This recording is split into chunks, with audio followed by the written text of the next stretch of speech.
কি জবাব দিবি রে তুই আল্লাহর কাছে? ওরে মানুষ হইছ বেহুশ দুনিয়ার পিছে, ওরে মানুষ হইছ বেহুশ দুনিয়ার পিছে, কি জবাব দিবি রে তুই আল্লাহর কাছে? কি জবাব দিবি রে তুই আল্লাহর কাছে? ঠিক না রে ঠিক? তাই নবী বলেন, ও দুনিয়ার মানুষেরা, তোমার তিনটা ভাই, এক নাম্বার ভাইয়ের নাম আত্মীয় স্বজন, দুই নাম্বার ভাইয়ের নাম তোমার ধন সম্পদ, তিন নাম্বার ভাইয়ের নাম তোমার নেক আমল। ও বন্ধু, ও নবীর উম্মতেরা, আল্লাহর নবী বলেন তোমার সাথে দুই ভাই কবরে যাবে না, এক ভাই কবরে যাবে, তোমার আত্মীয় স্বজন। এটাও তোমার একটা উদাহরণ দিতে গিয়ে নবী বলেন এটা তোমার ভাই, কিন্তু মরার সময় কবরে যাওয়ার সময় একজনও তোমার সাথে কবরে যাবে না। ঠিক না বে ঠিক? জোরে কোন যাবে কবরে? কেউ কবরে কেউ যাবে না।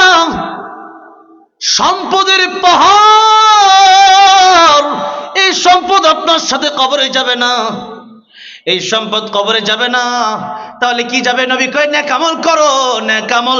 এটা তোমার একটা ভাই মাত্র, নেক আমল কবরে যাবে। জোরে করে সুবহানাল্লাহ। এশারের পরে সূরা মুলক পড়বেন। কি পড়বেন? সূরা মুলক।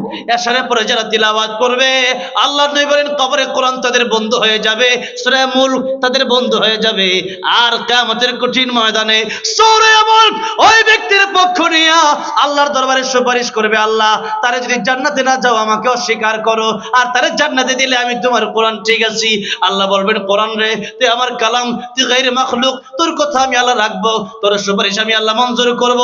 যারে কোরআন তোর সুপারিশ মঞ্জুর করে, প্রতি রাতে যারা সূরা মুলক তিলাওয়াত করবে, সূরা মুলক তাদেরকে সুপারিশ করে আল্লাহর তৈরি জান্নাতে নিয়ে যাবে। সূরা মুলক তিলাওয়াত করার দরকার আছে না নাই? আরে দুনিয়া কামানো বড় কষ্ট, আখিরাত কামানো বড় সহজ। এরপর আমরা দুনিয়া দুনিয়া দুনিয়া, এই দুনিয়া কামানো বড় কষ্ট। একজন জানে যে ব্যবসা করলে পরে লাভ হবে, কিন্তু ব্যবসায় 5 লাখ টাকা খাটাইলো 10 লাখ টাকা কি পরের মাসে চলে আসে নাকি? ব্যবসা না বুঝলে বিপদ আছে না নাই? জোরে কথা।